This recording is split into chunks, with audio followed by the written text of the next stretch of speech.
नमस्कार दोस्तों, मैं एस्ट्रोलॉजर सचिन स्वागत करता हूं, अभिनंदन करता हूं आपका आपके अपने चैनल एस्ट्रो इनवाइट पर। कैसे हैं आप सब? उम्मीद करता हूं बहुत अच्छे होंगे, खुश होंगे, जीवन में उत्तम सुखों को प्राप्त कर रहे होंगे। तो चलिए शुभारंभ करते हैं आज के विषय का। मीन राशि 8 से 14 मार्च 2019 मार्च महीने का दूसरा सप्ताह आपके लिए क्या कुछ लेकर आया है, हम इस वीडियो में जानेंगे। हम सभी छोटी बड़ी बातों को जानेंगे, कैसी रहेंगी तारीखें, कैसे रहेंगे दिन, कैसे रहेंगे आपको इस सप्ताह में मिलने वाले परिणाम, कुछ शुभ होंगे कुछ अशुभ होंगे, कैसे हमें उनसे बचना है उसका उपाय भी बताएंगे। और क्या रहेगा भाग्य प्रतिशत पूरे सप्ताह में, कौन से ऐसे अंक हैं जिनका उपयोग करके आप लाभ प्राप्त कर सकते हैं, यानी लकी अंक और लकी रंग भी। तो ये सभी जानकारियां हम आपको इस वीडियो के अंदर देने वाले हैं। इसमें हम हर चीज को बड़ी बारीकी से जांचेंगे, परखेंगे और फिर उसका जो निष्कर्ष है वह हम आपको बताएंगे ज्योतिष के आधार पर। तो आप यकीन कर सकते हैं कि यह जो जानकारी है सत्य है, सटीक है और ग्रहों के आधार पर है, ज्योतिष के आधार पर है। और ईश्वर की कृपा से मेरे द्वारा बताई गई जानकारी आपके जीवन में सही बैठे, इससे बढ़िया बात और कोई नहीं हो सकती है। इससे आपका और मेरा विश्वास एक दूसरे पर बना रहेगा। तो चलिए शुरुआत करते हैं। शुरुआत करने से पहले आपको बता दूं, यह जो जानकारी है यह चंद्र राशि पर आधारित है। आप इसे लग्न राशि या नाम राशि से देख सकते हैं, लेकिन सूर्य राशि से देखने पर लाभ प्राप्त नहीं होगा। इसके साथ साथ यह जो जानकारी है यह गोचर के आधार पर है, यानी इस महीने की गोचर कुंडली के आधार पर हमने तैयार की है आपके लिए। और आपने अभी तक चैनल को सब्सक्राइब नहीं किया है तो अभी करें और घंटी वाले निशान को जरूर दबा दें। तो शुरुआत करते हैं। 8 और 9 मार्च से चंद्रमा आज के दिन लग्न में यानी आपकी ही राशि में गोचर करेंगे। आज के दिन आप शत्रुओं व परेशानियों का विनाश करते हुए आगे बढ़ेंगे, बिल्कुल भय मुक्त होकर आगे बढ़ेंगे, सेहतमंद रहेंगे। स्त्रियों के बीच में आज के दिन आप घिरे रहेंगे, यानी आपके आसपास स्त्रियों की अधिकता अधिक होगी, मित्रता खूब होगी, या किसी भी प्रकार से स्त्रियों का आपके आसपास होना या उनसे आपका काम पड़ना आपको महसूस होगा आज के दिन कुछ अधिक, यानी पुरुषों से दूरी होगी, स्त्रियों के नजदीक होंगे। अब वह प्रेम संबंध भी हो सकते हैं, आप हो सकता है कि अपने जीवन साथी के साथ पूरा दिन बिताने का कोई प्रोग्राम बना लें, कहीं पे टूर वगैरह पे चले जाएं, यात्रा पर चले जाएं, ऐसा भी संभव है। या आपकी कलीग्स वगैरह हैं जो ऑफिस में जिनके साथ आप काम करते हैं, वहां पर आपको स्त्रियों से बहुत ज्यादा काम पड़े, इत्यादि इत्यादि कुछ भी ऐसा हो सकता है। और इसके साथ साथ जो स्त्रियां हैं वह किसी भी रूप में हो, चाहे पत्नी के रूप में हो, चाहे साथी के रूप में हो, मित्र के रूप में हो, बॉस के रूप में हो, बहन या माता जी के रूप में हो, आपके जीवन में कोई ऐसा आपको संकेत दे सकती हैं या कहीं ऐसा कुछ आशीर्वाद दे सकती हैं या फिर कोई ऐसा रास्ता दिखा सकती है जिससे आपकी तरक्की होगी। तो स्त्रियों की सलाह और साथ दोनों आज कहीं ना कहीं आपके लिए फायदेमंद रहने वाला है।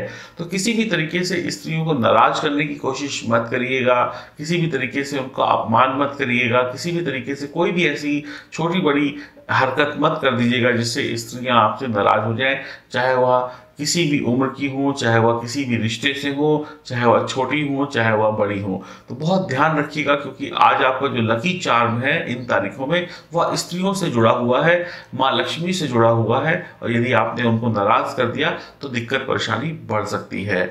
आज आपकी वाणी मधुर रहेगी, जिसका प्रभाव आप सामने वाले पर बहुत अच्छी तरीके से डाल पाएंगे। आप अपने विपक्षी और प्रतिद्वंदियों का दिल जीत लेंगे, यानी जो आज दुश्मन है वह भी आपकी तारीफ कर सकते हैं। शास्त्रों का ज्ञान होगा, धर्म का ज्ञान होगा, ईश्वर में रुचि होगी, यानी आज आप तर्क संगत बात करेंगे, जो भी बात करेंगे उसके पीछे कोई ना कोई मतलब जरूर होगा। मौज मस्ती खेल कूद पसंद करेंगे, काम के साथ साथ अपने लिए भी समय निकालेंगे, जीवन साथी को आप खुशियां देंगे और बच्चों के साथ प्रेम होगा। और हो सकता है शाम के वक्त या पूरा दिन भर आप बच्चों के साथ, पत्नी के साथ कहीं घूमने फिरने जा सकते हैं। परिवार में भी खुशियों का माहौल होगा, मांगलिक कार्यों पर धन खर्च हो सकता है। अविवाहित हैं तो विवाह प्रस्ताव आ सकते हैं। नौकरी हो या व्यापार खूब फलेगा, खूब फूलेगा। नई नौकरी की तलाश पूरी हो सकती है। विदेश यात्रा संभव है या विदेश यात्रा के प्रयासों में सफलता मिलेगी। छात्रों की बुद्धि तेज रहेगी, बढ़िया रहेगी और पढ़ाई लिखाई में वह आगे बढ़कर कुछ अच्छा कर पाएंगे। तो छात्रों को भी आज बहुत ज्यादा घबराने की आवश्यकता नहीं है। अब बात करते हैं 10, 11, 12 तारीख की दोपहर 12 बजे तक के समय की। चंद्रमा आपके दूसरे भाव में मंगल के साथ गोचर करेंगे। मंगल और चंद्र का मिलन बनाता है महालक्ष्मी योग। तो महालक्ष्मी योग आपके जीवन में खुशियां लेकर आएगा। आपको धन कमाने के लिए सोचना नहीं पड़ेगा।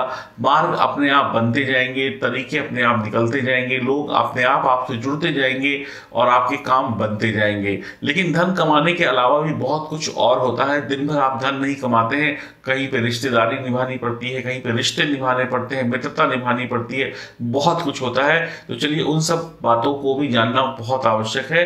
लेकिन धन से जुड़ी बातें जो हैं वहां पर आपको सफलता मिलती दिखाई पड़ रही है। आज आप थोड़े से डरपोक होंगे। आज आप डरपोक प्रवृत्ति के होने के कारण कुछ कामों में हाथ डालने से घबराएंगे। लेकिन जो काम आप आसानी से कर सकते हैं, आपके अंदर क्षमता है, लेकिन उसको भी करने से पहले आप 50 बार सोचेंगे।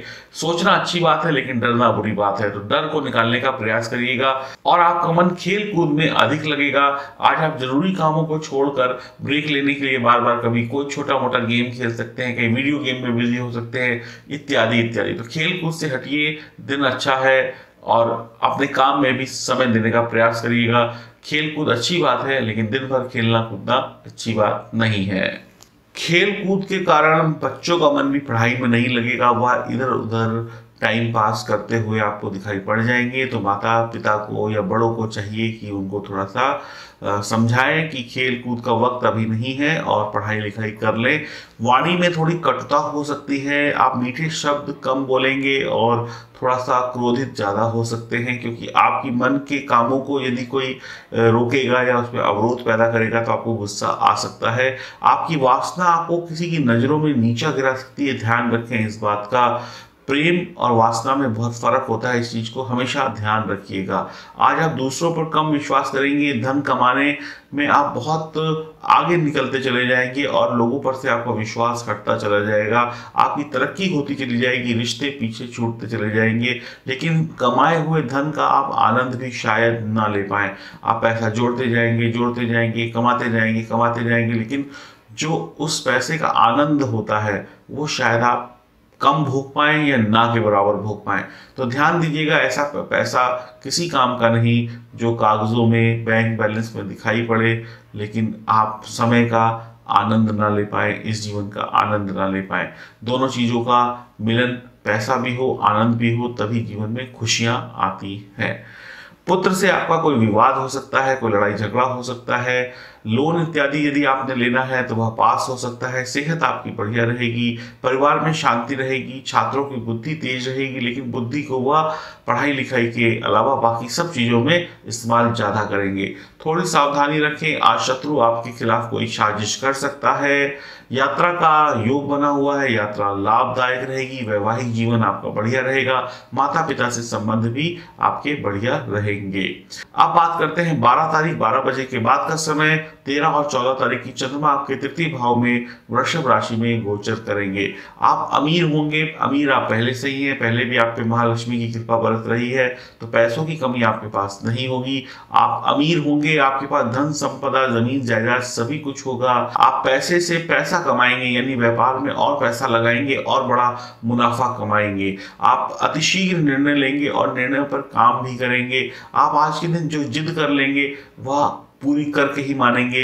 आप आज जिद्दी हो सकते हैं, ऐसी जिद पढ़ाई लिखाई में छात्र भी कर सकते हैं, ऐसी जिद नौकरी में या व्यापार में भी कर सकते हैं। कोई भी आज जिद्दी हो सकता है और जिद को जब तक पूरा ना कर ले कैसे भी तब तक मानेगा नहीं। दिमाग में कुछ नया करने के लिए कुछ ना कुछ विचार आते रहेंगे, ऐसे नहीं वैसे कुछ ना कुछ जोड़ तोड़ चलती रहेगी। आप अपनी पहचान बना पाएंगे लोगों के बीच में, कुछ नया करके, कुछ अच्छा करके।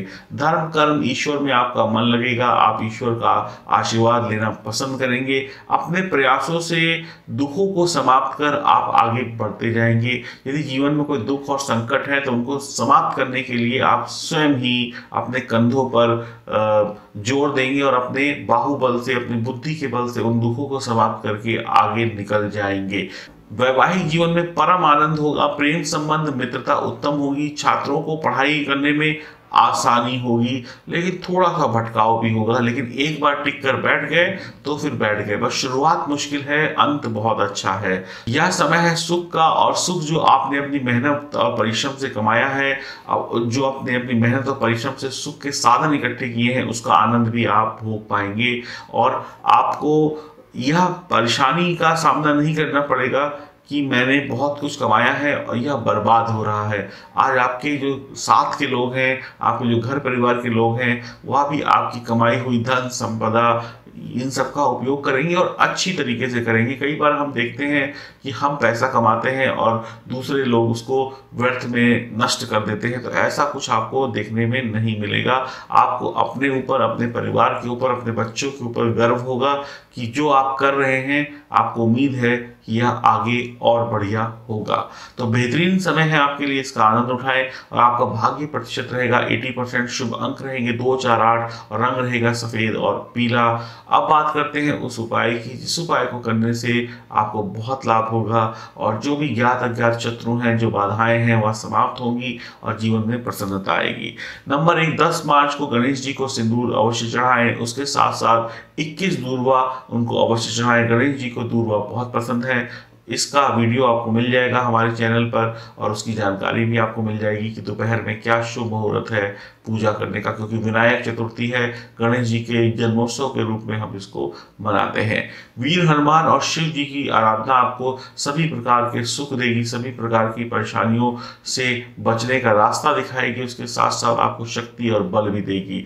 प्रतिदिन ओम शब्द को बोलकर आपको अपने दिन की शुरुआत करनी है। कोई भी शुभ काम हो उससे पहले ओम शब्द का उच्चारण अवश्य करें। एक गहरी लंबी सांस लें और ओम शब्द को बोलें। निश्चित तौर पे आपको सकारात्मक चीजें अपने आसपास दिखाई देंगी, नकारात्मक चीजों का विनाश होगा। ओम शब्द में वह ताकत है जो कुछ ही सेकंडों में आपके आसपास से नकारात्मक चीजों को समाप्त कर सभी अच्छी चीजें आपके पास लाने का प्रयास करती हैं। तो ओम शब्द का उच्चारण हर शुभ काम से पहले जरूर करिएगा। तो यह तो थी जानकारी जो आपके इस सप्ताह से जुड़ी हुई थी। तो आप समझ गए होंगे कि आपके इस सप्ताह में आपको किस प्रकार से फल मिल सकते हैं। तो उम्मीद करता हूं आप लोगों का यह सप्ताह बेहतरीन जाए। और यदि आपका इस सप्ताह में जन्मदिन है, मैरिज एनिवर्सरी है, तो शुभकामनाएं मेरी तरफ से। खुश रहें आप लोग। हरिओम, नमस्कार।